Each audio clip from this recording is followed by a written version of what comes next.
Lagi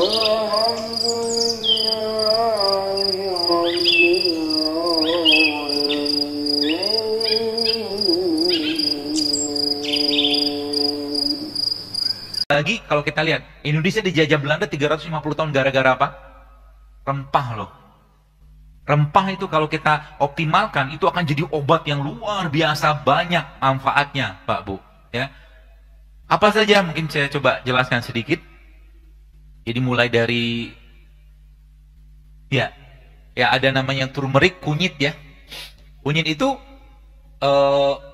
kalau Anda campurkan sama coconut milk, santan. Santan itu sehat nggak? Sehat, asal jangan dipanaskan.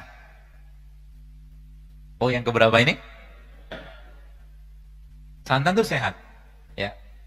Jangan berlebihan dan jangan dipanaskan. Kalau dipanaskan, berulang-ulang dimasukkan makanan di sana, namanya apa? Rendang. Rendang itu kan begitu kan?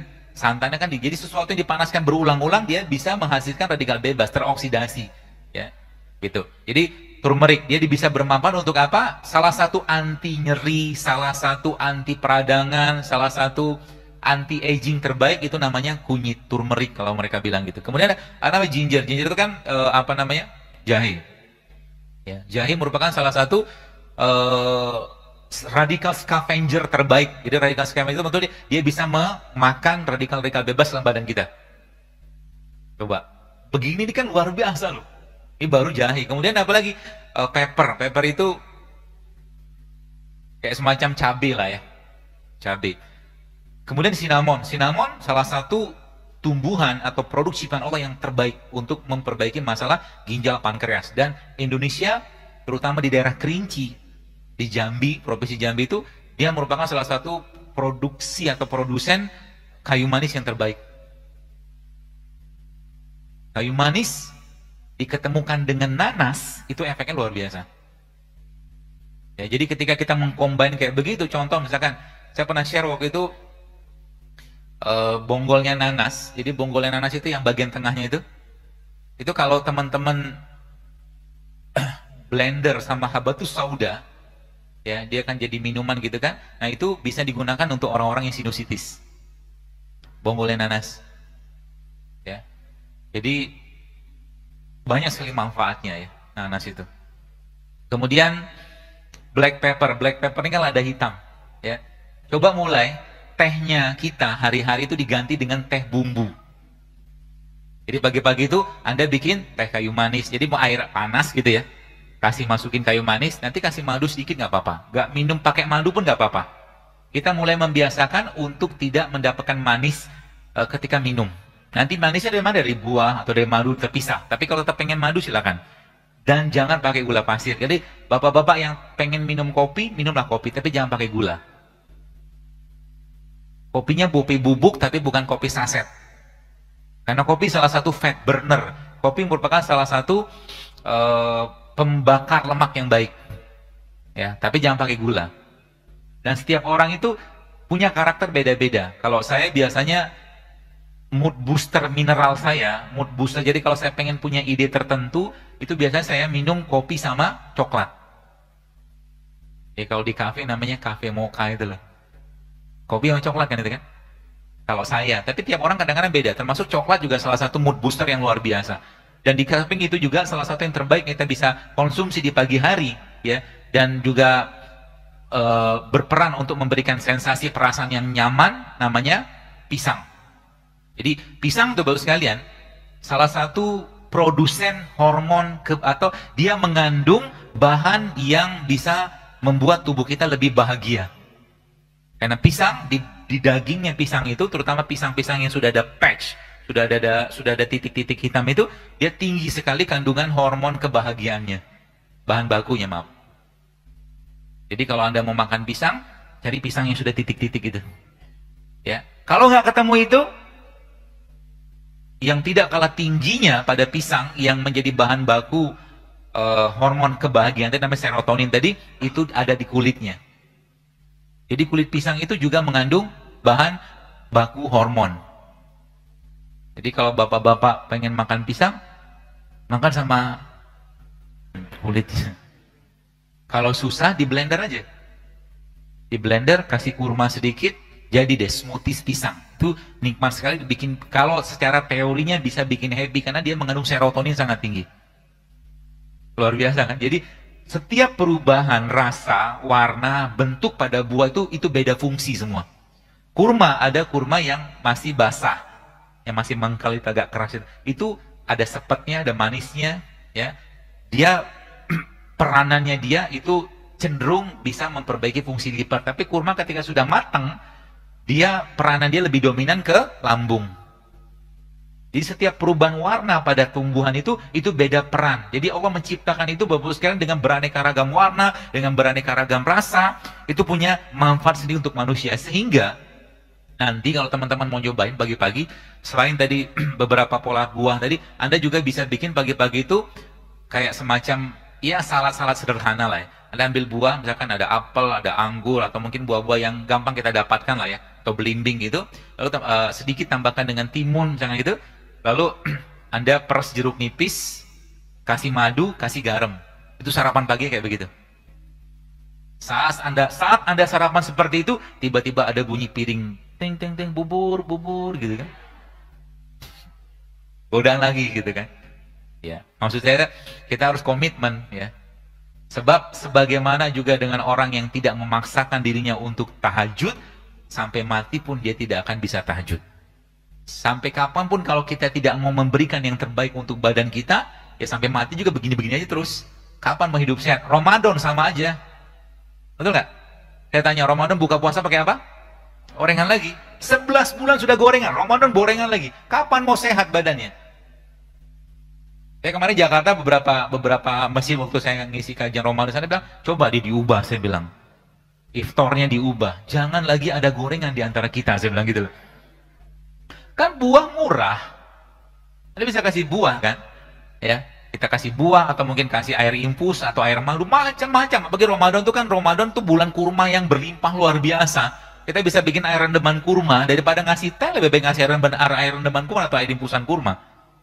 Kalau saya berpikir seperti, kenapa? Sudah 11 bulan nyampah, 1 bulan nyampah lagi gitu loh. Kapan mau sehatnya? Gitu loh. Sampai kapan maksudnya kita mau punya badan begini-begini terus gitu loh. Penyakit nggak hilang-hilang, mah nggak hilang-hilang, batuk pilek sering, musim sedikit musim sedikit pergantian kita udah sakit gitu loh. Maksud saya, mari kita hargai badan kita ini, Bapak sekalian. Ya, mari kita berikan yang terbaik kepada badan kita. Ya. Salah satu yang terbaik adalah kita bersedekah yang terbaik. Jadi sedekah adalah salah satu cara untuk sedekah yang terbaik kepada keluarga. Tapi yang tidak kalah menariknya, ternyata Rasul menyebutkan bahwa sedekah yang tidak kalah pentingnya adalah bersedekah pada diri kita sendiri. Jadi ketika Anda makan yang sehat, Anda sedang bersedekah pada diri Anda. Jadi ketika kita makan buah, makan sayur, atau mungkin yang sehat-sehat seperti itu tuh, maka insya Allah itu dinilai Allah dalam rangka kalau kita niatkan sebagai bentuk menjaga badan, bersyukur pada Allah, maka itu dapat pahala. Ya. Ibu-ibu di rumah mungkin mulai mengganti, jadi isi kulkasnya coba diperbaiki ya. Kalau saya biasanya memang di rumah isi kulkasnya banyakkan sayur sama buah, jadi nggak ada pilihan lain. Ya, ketika malam bawaan misalkan pengen makan atau apa kan lihat isi kulkas buah, ya makan buah akhirnya kan. Apalagi misalkan isi kulkasnya banyak sayur terus kayak pare gitu kan. Malam-malam bangun adanya pare doang nggak jadi makan kan akhirnya kan. Misalkan begitu. Ya, seperti itu. Ya.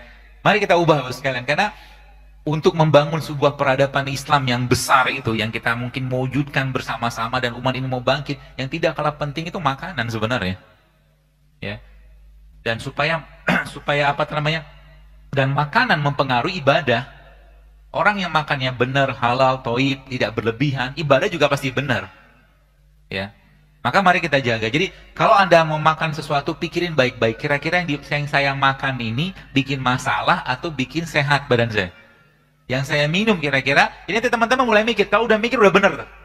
Kita disuruh mikir sebenarnya sama Allah. Supaya apa? Supaya ibadah kita jangan bermasalah. Ya. Dan salah satu pintu masuknya syaitan adalah terlalu kenyang. Maka jangan makan untuk kenyang, tapi makan untuk menguatkan badan kita untuk bisa beribadah, itu saja. Makanya itu fungsinya itu saja. Dan Allah udah ciptakan, ada buah, ada segala macam, ada bumbu-bumbu. Jadi mulai sekarang coba diganti. Jadi bapak-bapak yang biasa minum teh gitu kan, ngeteh sore hari coba diganti. Ya, teh serai juga enak kok, teh ketumbar juga enak. Ya, banyak sekali yang enak-enak. Cuman karena kita belum biasa aja.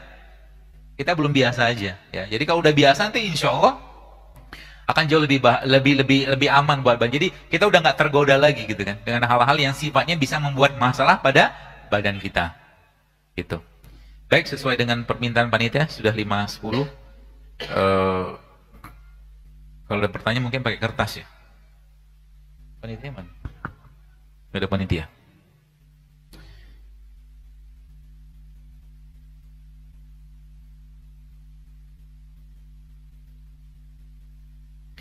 Bagaimana cara menormalkan kembali menstruasi? Saya menstruasi terlalu lama atau 2 hari bersih lalu datang lagi sebelum KKN, menstruasi saya normal, tapi setelah KKN jadi lama. Stres mungkin karena KKN ya.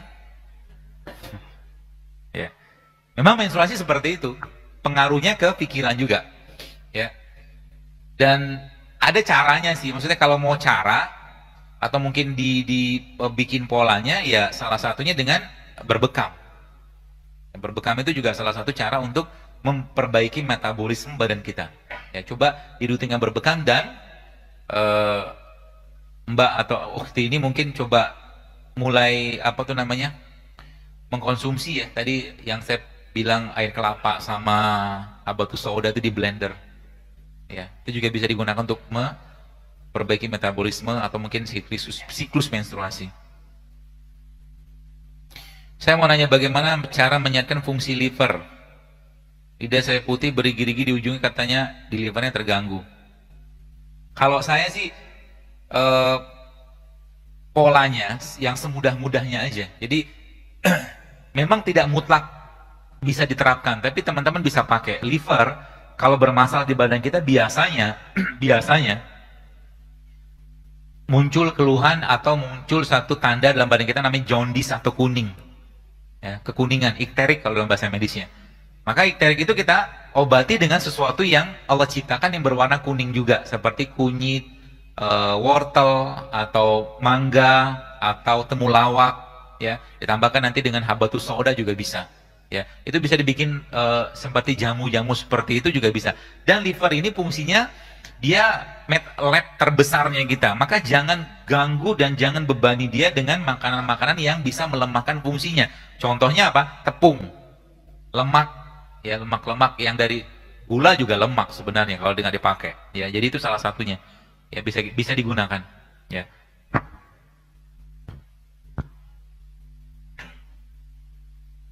Kalau gula pasir diganti gula aren, apa sama bahayanya? Ya lebih baik.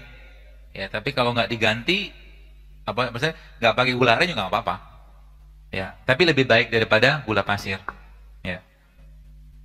Dan jangan ganti dengan gula sintetik atau pemanis buatan. Saya tidak menyarankan kalau pemanis buatan. Ya. Kalau mau ganti gula aren silakan, atau mungkin madu lebih baik ya. Atau kalau mungkin gula kelapa atau gula singkong juga bisa.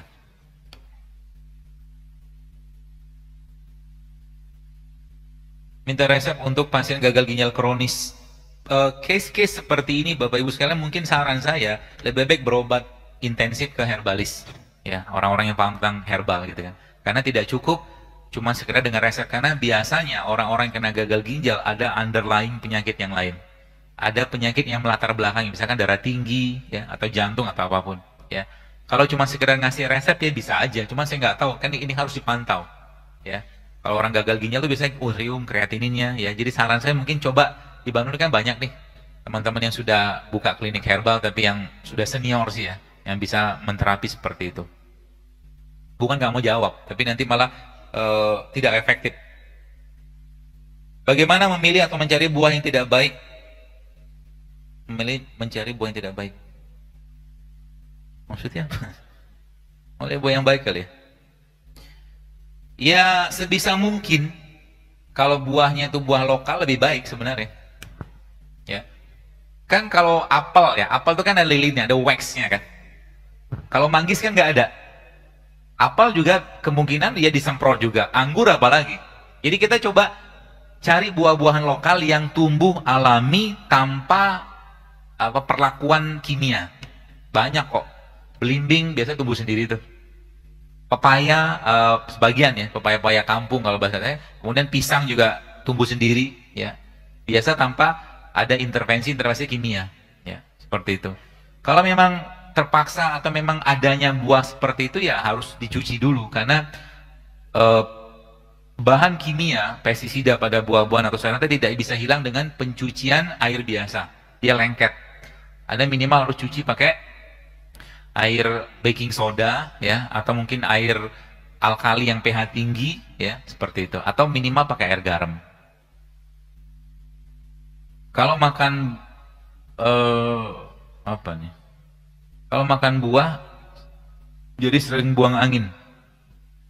Ya bisa diimbangi dengan makan yang hangat seperti jahe. Ya jadi kalau Anda sering buang angin ya Anda minum yang hangat-hangat juga ya karena beberapa herbal bersifat untuk membuangnya seperti jahe, kayu manis, cengkeh, ya, bunga lawang itu juga bisa dipakai. Wih, banyaknya.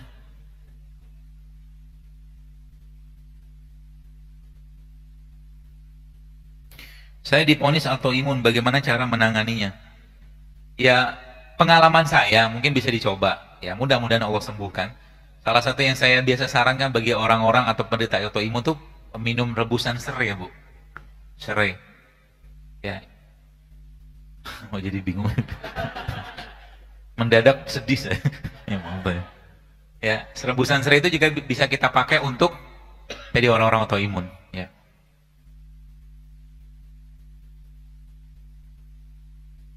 Kira-kira cara mengolah daging agar tetap sehat, namun rasanya tetap ada?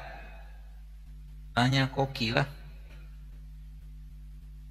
Bisa kok, maksudnya di bake di oven, ya di oven kan bisa. Jadi daging itu Anda bumbuin, ditunggu sekian lama. Ibu boleh paham beginian sebenarnya.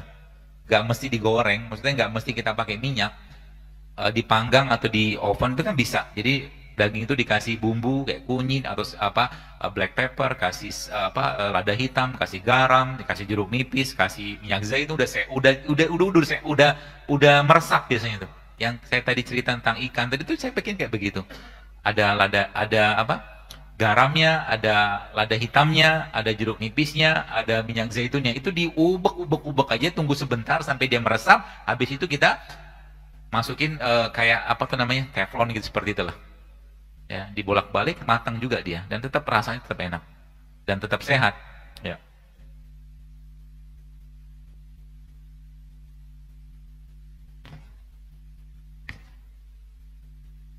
Bagaimana cara mengatasi GERD?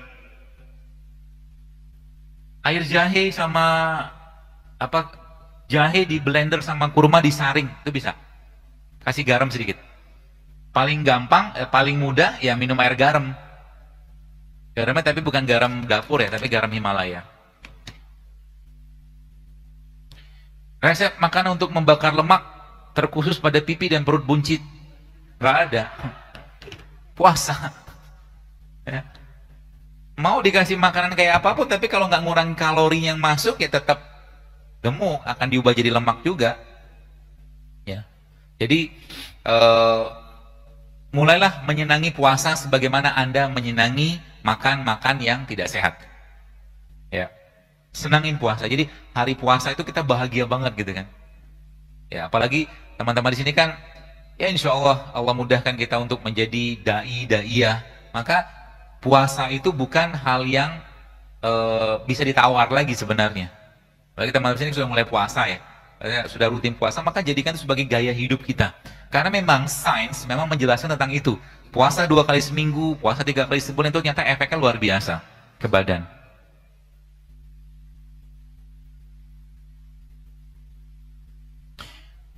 Saya ingin menanyakan masalah total daily, ya ini lebih detail.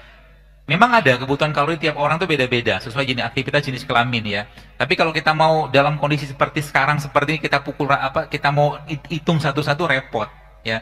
Itu sebabnya saya menggunakan konsepnya apa? Konsep yang saya pakai biasanya ya kita makan ya sesuai dengan pola makan Nabi saja. Tidak ada bejana lebih buruk dari perut kalian kata Nabi gitu kan. Artinya apa? Kita dilarang makan berlebihan. Sehingga Nabi katakan apa? Kalaulah kalian ingin makan lebih banyak lagi, maka sepertiga makan, sepertiga minum, sepertiga udara. Itu dihitung nggak berapa kalorinya? Enggak. Ya. Sebab kalau dalam kondisi masalah ini kita mau hitung, satu hari kebutuhan kalori orang normal standar 2000 sampai 2200. Repot kita mau hitung satu-satu nggak kelar.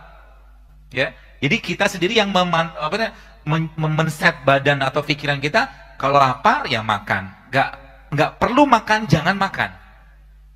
Itu aja sebenarnya. Masalah kesehatan kita zaman sekarang muncul gara-gara apa? Gara-gara dikit-dikit makan. Itu aja sebenarnya. Itu mau dihitung kalori kayak apa? Sekarang teman-teman pernah ngitung kalori nggak? Katakanlah katakanlah bungkus kerupuk itu berapa kalori? Banyak loh, itu bukannya kalori, sudah kalorinya banyak, miskin serat, miskin gizi coba. Miskin bahan-bahan nutrisi yang lain. Itu kita kadang-kadang nggak hitung gitu loh. Maka saya katakan kalau pakai polanya Nabi ya, kita makan secukupnya, gak usah kenyang-kenyang banget, ada airnya, ada minumnya, ada makannya, ada udaranya gitu loh. Sebab kalau orang-orang yang ngitung benar-benar ya repot. Kalau saya sih repot sendiri, kecuali memang Anda punya target diet. Dan tadi benar kata A, ya, bahwa memang the true health, kesehatan yang sejati itu bukan nggak ada penyakit, tapi munculnya vitalitas. Kalau saya ngikut BMI, kurus banget saya. Kurus banget. Saya harus menurunkan badan sampai 77 kilo. Kurus banget. Jadi saya punya standar sendiri dalam badan saya gitu loh. Nggak mesti ngikut di sana. Yang penting mungkin kita punya lemak total, kita tidak terlalu berlebihan ya, atau mungkin lemak visceralnya tidak terlalu berlebihan, itu bisa diukur semua.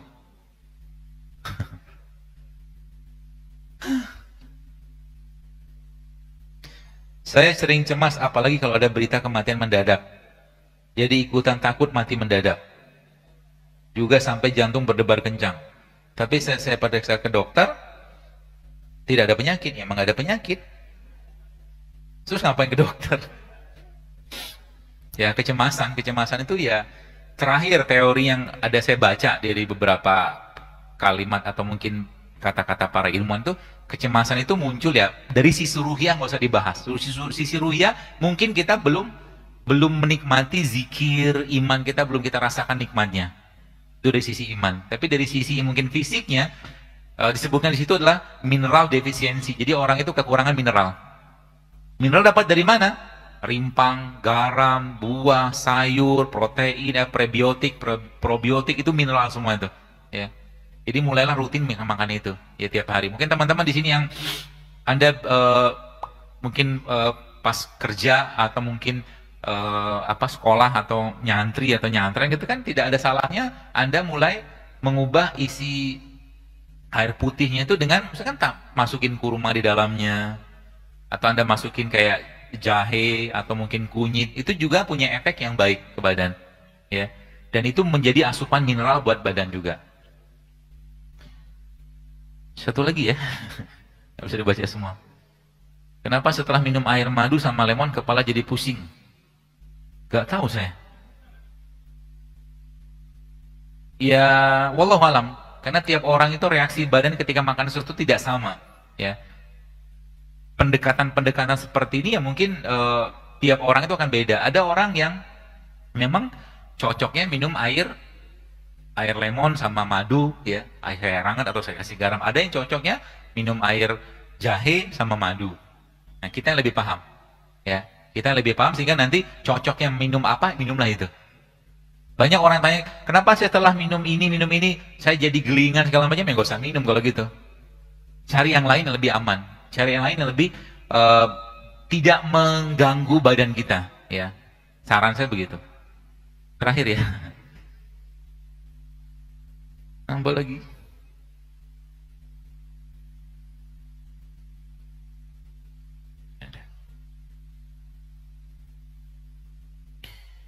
Apabila pernah operasi kista, apakah bisa hamil? Bisa. Saya kemarin sempat safar dan subhanallah ketemu dengan seorang ibu-ibu, suaminya orang Palestina apa Jordan gitu kan, dan ceritanya di ibunya orang Indonesia. Kemudian dia cerita ke saya sekitar 3 tahun yang lalu, ya belum lah 3 tahun lalu, satu tahun yang lalu itu dia sempat periksa ke dokter dan dokter bilang sama dia bahwa Anda tidak bisa hamil gitu kan. Kata dokternya begitu. Subhanallah. Akhirnya ya kuasa Allah, dia sempat baca tulisan saya di feed di Instagram, dan dia coba praktekkan beberapa yang saya sampaikan di sana. Kemarin dia datang ke saya sudah bawa anak. Gitu loh.